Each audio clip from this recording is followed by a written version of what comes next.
Chapter 8. God works through truth. Ye shall know the truth, and the truth shall make you free. In mathematics we say 2 times 2 equals 4. That is a fact on the mathematical plane. In metaphysics we say, ye shall know the truth, and the truth shall make you free. That is a fact on the spiritual plane.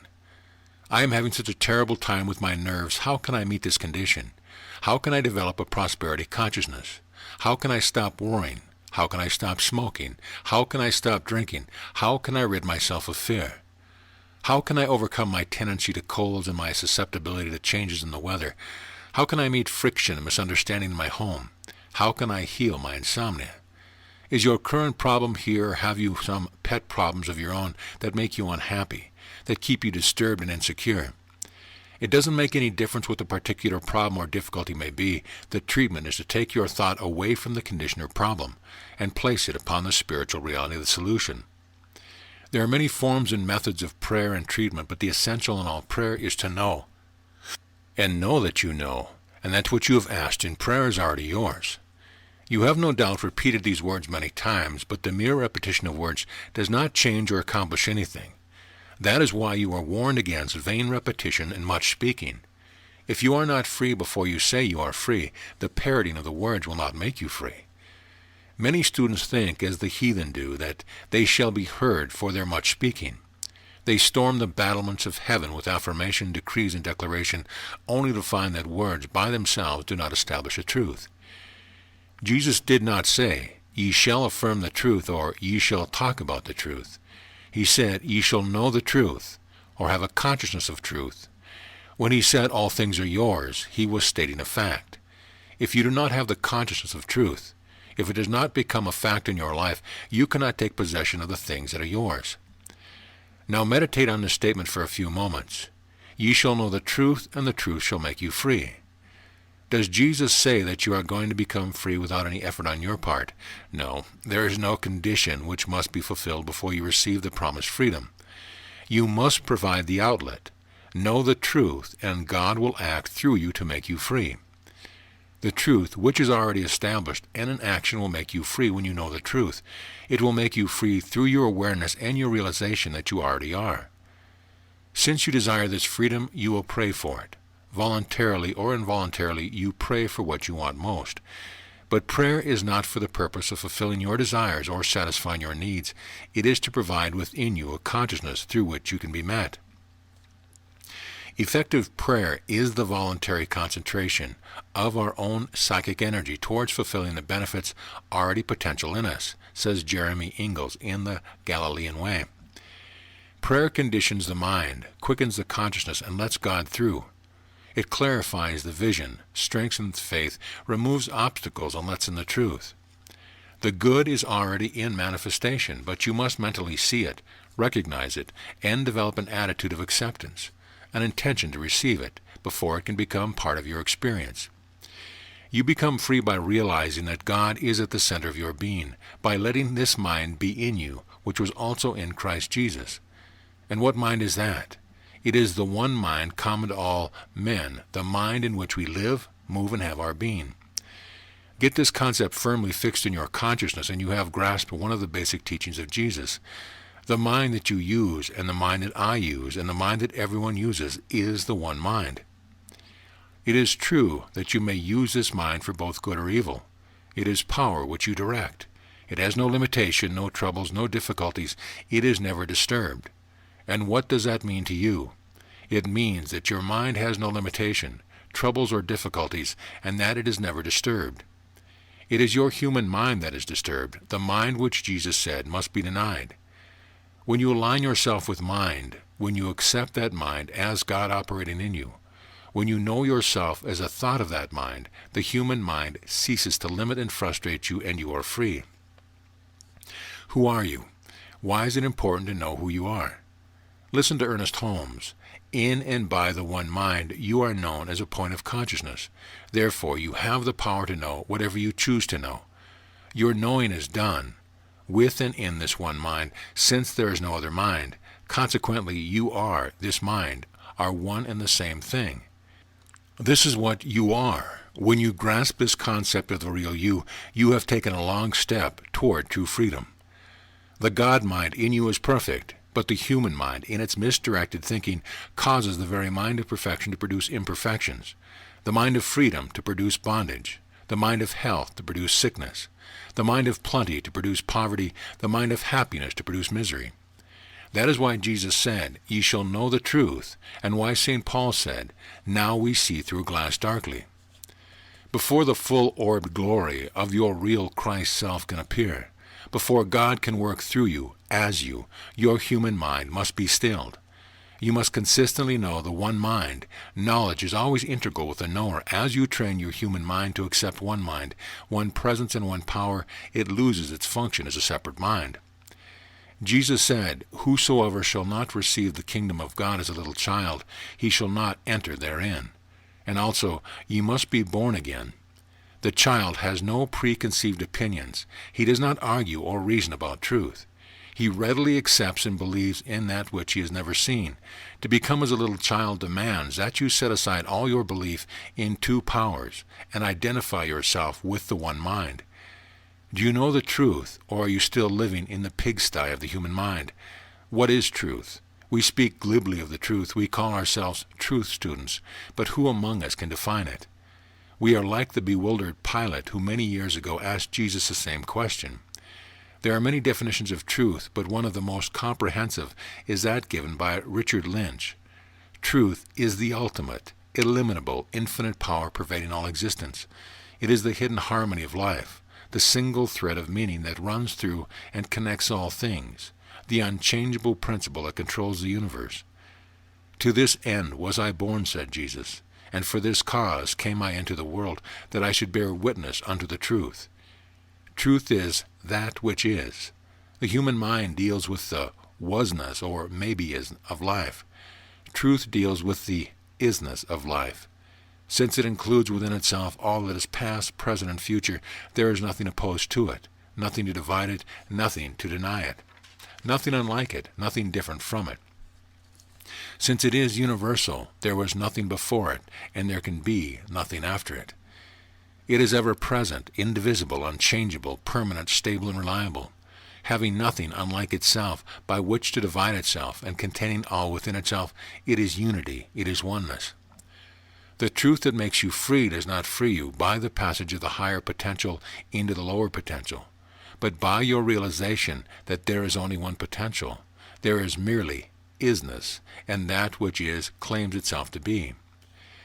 The major theme of Jesus' teaching was the dominion of man, for thou hast made him a little lower than the angels, and hast crowned him with glory and honor. Thou madest him to have dominion over the works of thy hands, the whole creation. This settles forever the idea that you are a creature of anything, that you are a creator of anything. You can by virtue of your dominion call forth that which already is, but you cannot add or take from it. It is already whole, perfect, and complete. The dominion which God gave you is not physical but spiritual. Your real dominion lies not in the mastery of your difficulties, ills, and limitation, but in your power to bring into visibility the good which already is. On the relative plane, you seem to create, change, heal, invent, or demonstrate things, but what you really do is to become aware of the law that has always existed and live by it. You have to recognize that your power and accomplishment depend upon the source, and that you are merely the channel through which it moves. This is being poor in spirit. True humility is the willingness to say, "I can of mine own self do nothing, but the Father that dwelleth in me, he doeth the work." In truth, your healing is already accomplished. Your prayer is already answered. Your problem is already solved. Your cup is already full. Your desire is already fulfilled, and your need is already met. If you are not enjoying the blessings which are so freely and lavishly given, it is because you do not know that they are already in manifestation.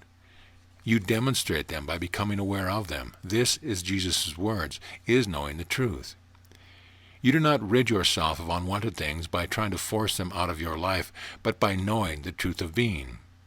You do not demonstrate health by manipulating matter, adjusting matter, by pouring matter into matter, or by operating on matter. You simply become aware of health as a reality here and now. If health were not already yours, all the doctors, surgeons, and metaphysicians in the world could not give it to you. By meditating on the perfection of the real self, the self that was never born, never gets sick and never dies, you become aware of that which was and is to come, and so you are healed. What has happened in the so-called process of healing? Nothing but a change in your belief regarding health. You have reversed the order of your thought from what you seem to be to what you are, and the undesirable condition has ceased to exist for you. Turning from appearance to reality, from falsehood to truth, you have found the you that have dominion. The truth that makes you free is your realization that you are one with God. I and the Father are one, and your recognition that your thought is creative. As he, a man, that is you, thinketh in his heart, so is he. When you accept the fact that your thought is creative, that the mind which you use is God-mind, you can, by directing your thought, cause the harmony you desire to be objectified in your affairs, your body, and your world. Why is it necessary for you to gain a consciousness of truth? Because it is the only way you can be freed from human bondage and limitation. False thinking binds you, but truth liberates you. It relieves you of all responsibility by bringing God into the center of your being. Your only responsibility, therefore, is to know the truth, not only when you are in difficulty or having some problem that you cannot solve, but without ceasing. Truth is a way of knowing, living, thinking, and acting. If you want God to walk with you, you must be willing to walk with God. You cannot be a son of God and a son of the world at the same time. The watchword of every truth student should be, "For this cause came I into the world, that I should bear witness unto the truth." When you can rise above the human mind with all its misdirected thinking and become the truth in action, you will see as God sees and know as God knows. See what? See the perfect creation which God pronounced good. Know what? Know that it has never been and never will be anything less than perfect. How do you become a witness to truth? By consistent and unceasing effort to live and think according to principle. The needs and problems listed at the beginning of this chapter reflect a limited and imperfect adjustment to life. When you become the truth in action, problems cease to exist for you. There is a vast difference, you see, between knowing the truth and talking about it. A declaration of truth is merely what you affirm. The truth is what God imparts to you, the awareness of his presence. The distinction is clear. Words without awareness of God back of them have no power. They are just so many empty shells. It is the feeling of the presence within your own being that gives them life. The Father that dwelleth in me, or my awareness of the presence, he doeth the work. God does not come any closer to you because you repeat 100 times he is here.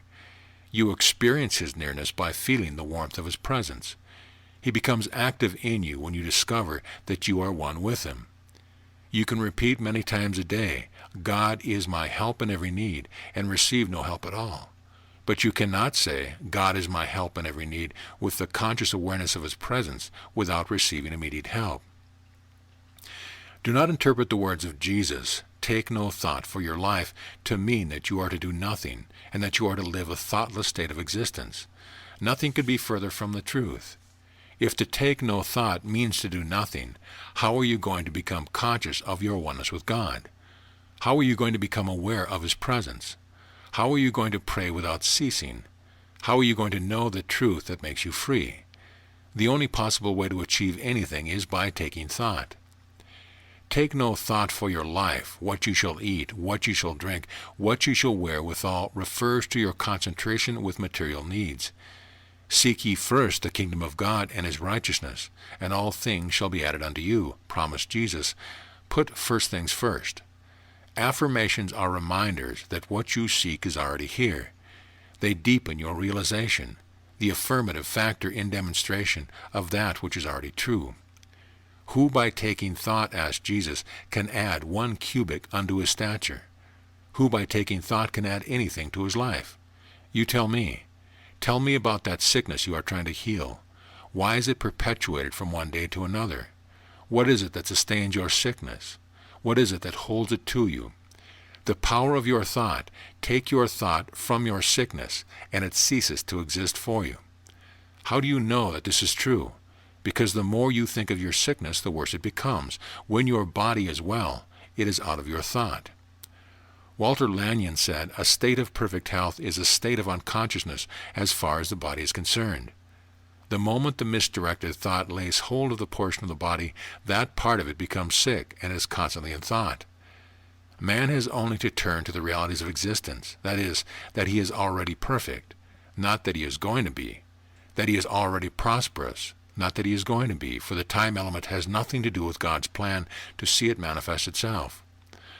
"All things are yours," Jesus said. Then you do not take thought about a new icebox, a television set, a larger income, or a healthy body.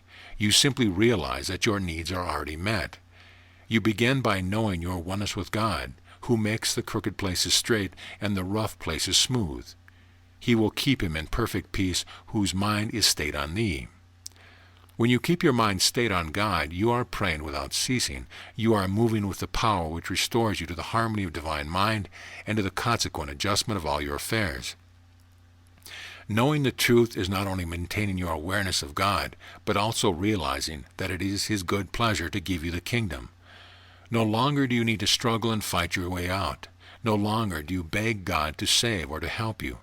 You become aware of your true self, and your awareness nullifies any evil circumstance or condition that may be apparent in your life. Not in the frantic and futile efforts of the human mind, but in quietness and confidence shall be your strength. John Oxenham once said, "Do your part. Leave it with God to spread the leaven." What is your part in spiritual work? You have the answer in Jesus' words, that I should bear witness unto the truth. Your part is to provide God with a clear channel through which to do His work. Your responsibility is to bear witness unto the truth. There is a way in which your prayers can be answered. To follow that which is to get result, to fail to follow it is to get consequence. There is a way through which truth can appear, and there is a way in which it can be blocked. You can have the answers to your prayer only as you fulfill the condition of its manifestations, that is, by developing a consciousness of truth. It doesn't make any difference whether you are praying, building a house, digging a well, selling merchandise, surveying land, engineering a highway, constructing a bridge, building friendships, or conducting a court of law. The necessity of obedience to the law of truth holds good. You meet the condition, and you get results.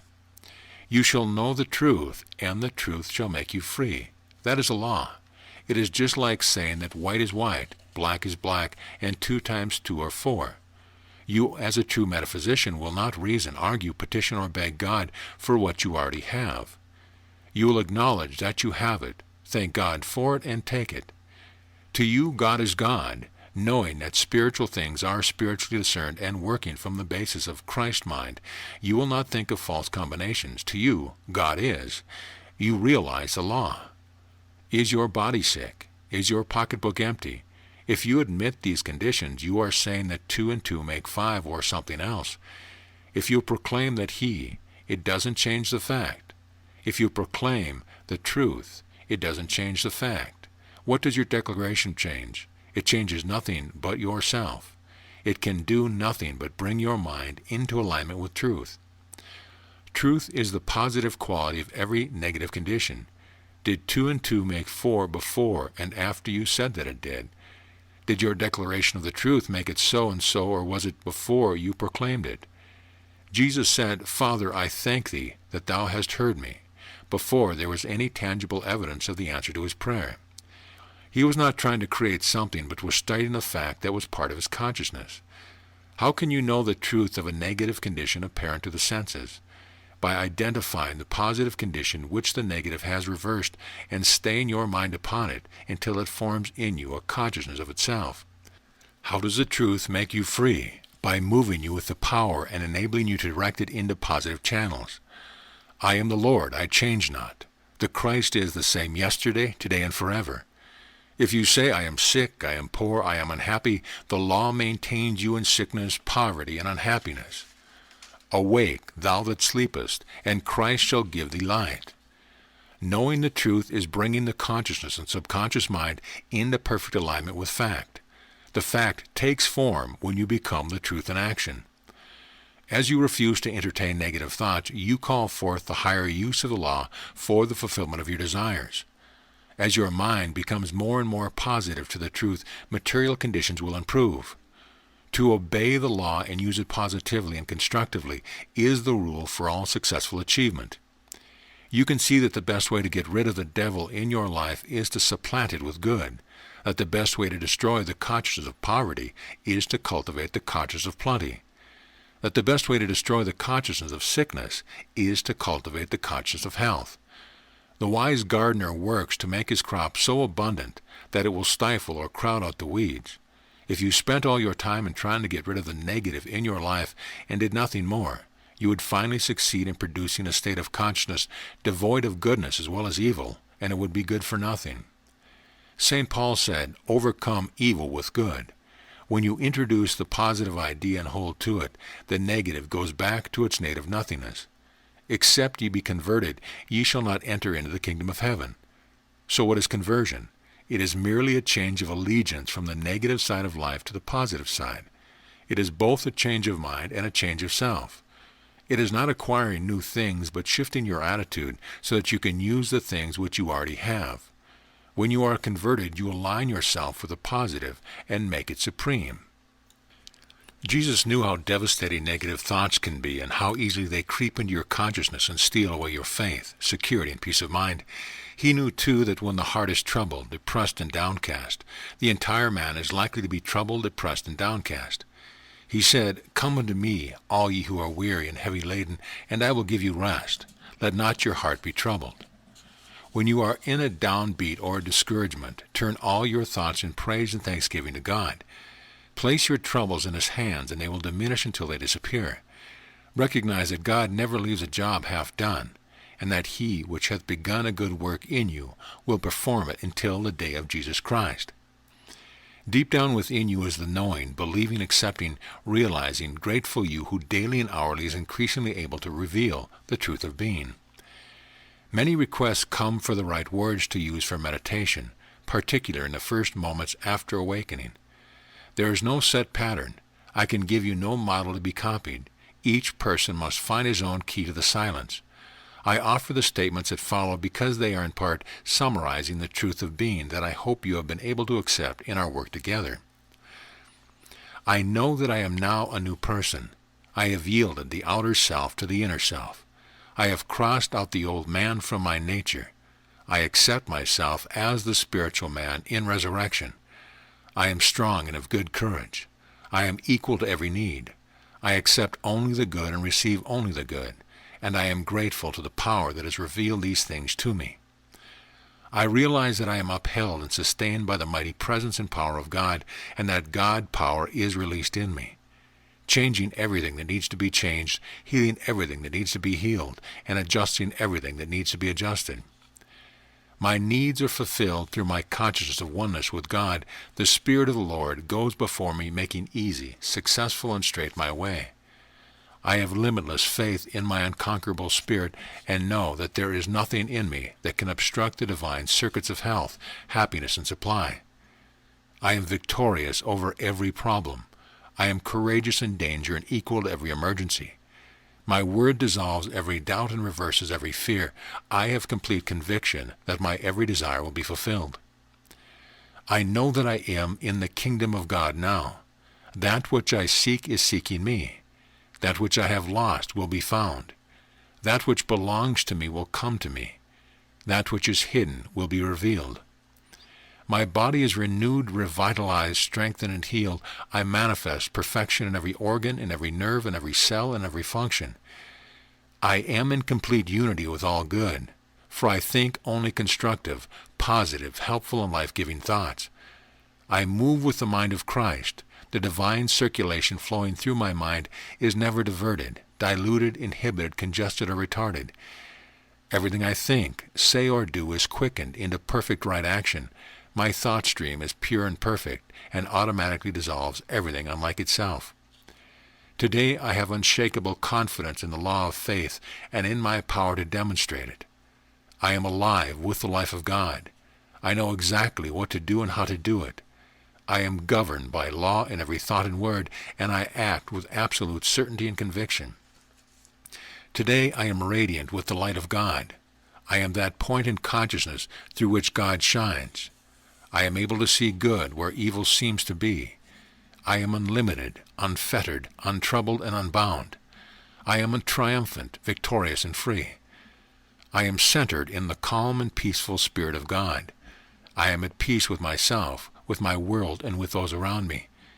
I rejoice that the peace of God flows through my whole being. I accept the word of Jesus as spoken directly to me. Peace I leave with you. My peace I give unto you. Let not your heart be troubled, neither let it be afraid. Today I accept all that I have desired and prayed for. There is nothing in me to doubt or deny that the good I am seeking already exists, and that it will make its appearance in my experience. No false evidence can dim my faith or prevent its realization. I am under the government of divine law. I use this law, and it becomes a law of my individual being. The law operating through me makes my thought creative, and my every spirituality, legal desire is satisfied. Today the Christ within me makes all things new. I have let go of the lesser self in order to experience the greater self.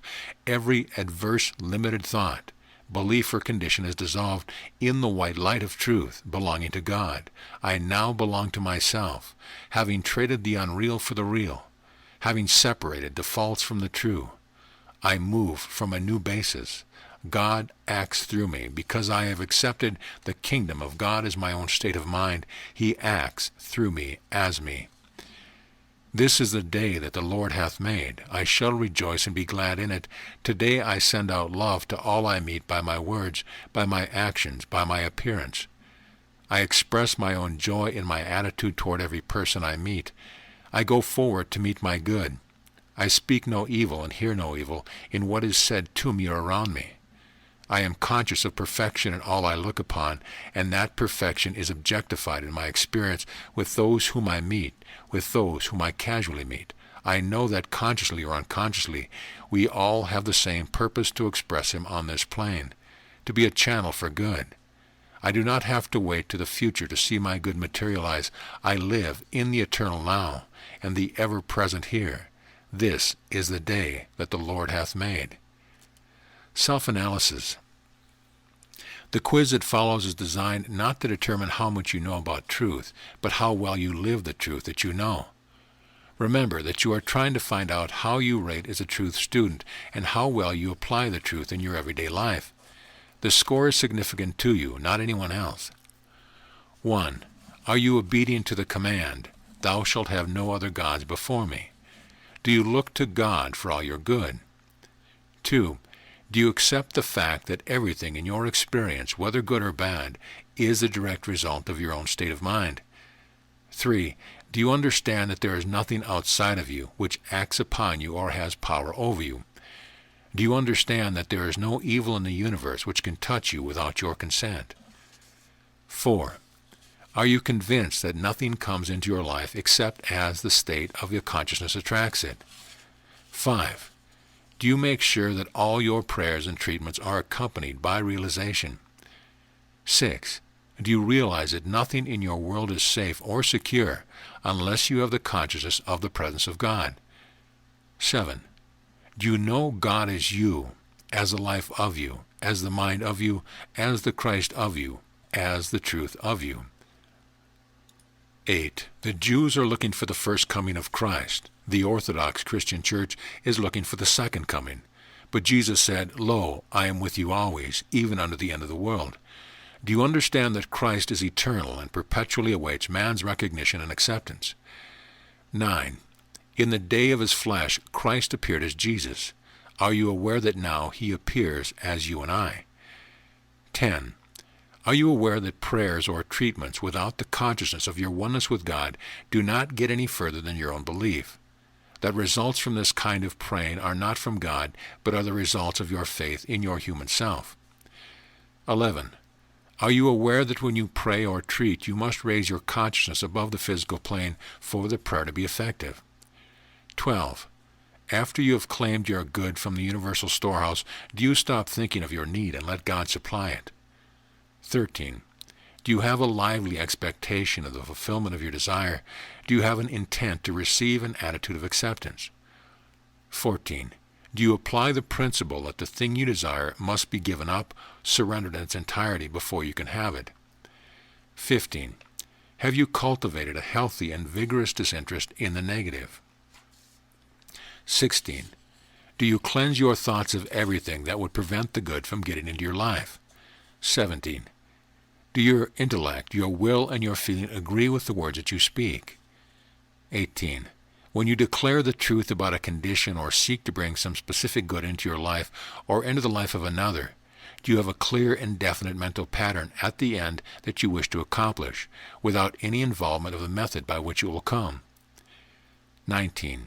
Do you still outline when you pray? That is, do you try to figure out the ways and means by which the prayer can be answered, or do you leave the means to the law? 20.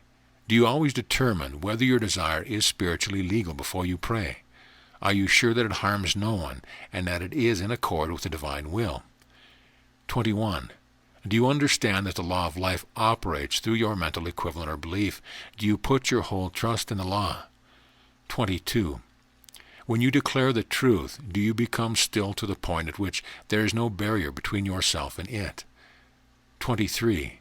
When you employ divine power, are you certain that there is no difference between big and little, between curable and incurable, between possible and impossible?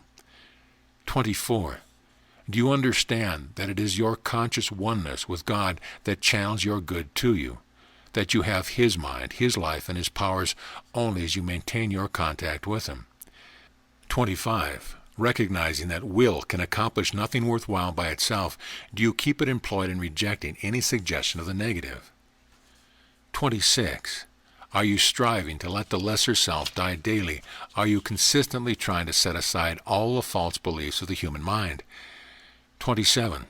Are you so positive in your attitude toward life that you can say as one having authority, "Thou art made whole, Lazarus, come forth, stretch forth thine hand, and be thy opened"? 28. When you apply truth to a problem, do you concentrate upon truth and not on the problem? Do you stick to it, or do you allow appearances to throw you off the track? 29. Do you understand what it means to find your life by losing it? Do you know that what you really lose in the process is not your life, but a false sense of being? 30. When obstacles rise up in your path, do you see them as self-created conditions and not as entities? Do you fight and resist them, or do you agree with them quickly and reverse them? 31. Do you always expect instant and perfect results from your prayers? Do you have an attitude of joyous expectancy? 32. Do you believe that all healing is instantaneous healing, and that there is no such thing as gradual or partial healing? That healing comes when the call reaches Christ. 33. Do you understand that the power of your word is in your conviction that God is thinking and acting through you? 34. When you start to work on a problem, do you think of the answer and not the problem? 35. Do you use your will only to keep your mind above the level of your problem and on the level of the answer? 36. Do you accept the fact that if anyone injures or offends you, it is because in your consciousness you have the capacity to be injured or offended? 37. Do you understand that the eternal now, the only time there is, that heredity, race beliefs, and the past have no power over you? 38. Understanding that the denial of evil is a recognition of evil, do you root out troublesome thoughts by instantly reversing them? 39. Do you expect everything you do to prosper? Do you identify yourself with success and refuse to entertain images of defeat, doubt, fear, and failure? 40. Do you know that good is the only power in your life? 41. Do you understand that your prayers and treatments reveal truth, but do not create it? 42. Do you make sure that there is no coercion, compulsion, force, or persuasion in your spiritual work? 43. When you pray, do you draw your desire out to a specific point? That is, when your desire has become a demand upon universal substance, is the demand clear and definite? 44. Are you aware that all prayer and treatment take place within and upon your own mind? 45. Do you thank God for the fulfillment of your desire before there is any evidence of it in your experience?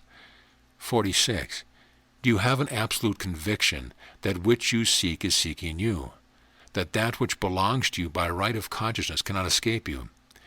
47. Are you confident that the word which you speak will not return unto you void, but shall accomplish that whereunto it is sent? 48.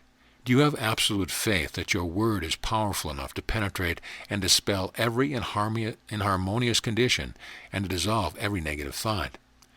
49. Do you begin your prayers and treatments with a deep realization of the presence of Christ? Do you sit quietly in a silence until you are immersed in the peace and feel the elevation of spirit within you that you know is the Christ?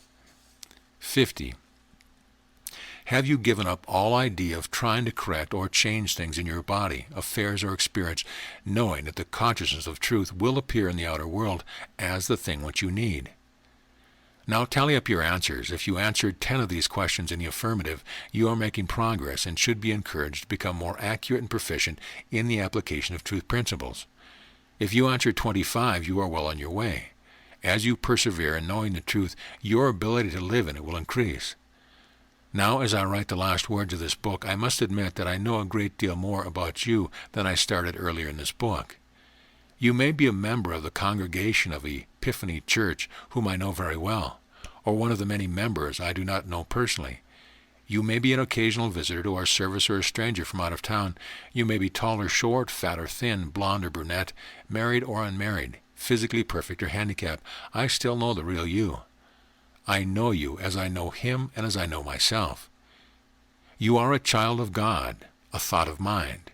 You are one with your Creator. I see you strong, efficient, beautiful, happy, peaceful, loving, and loved.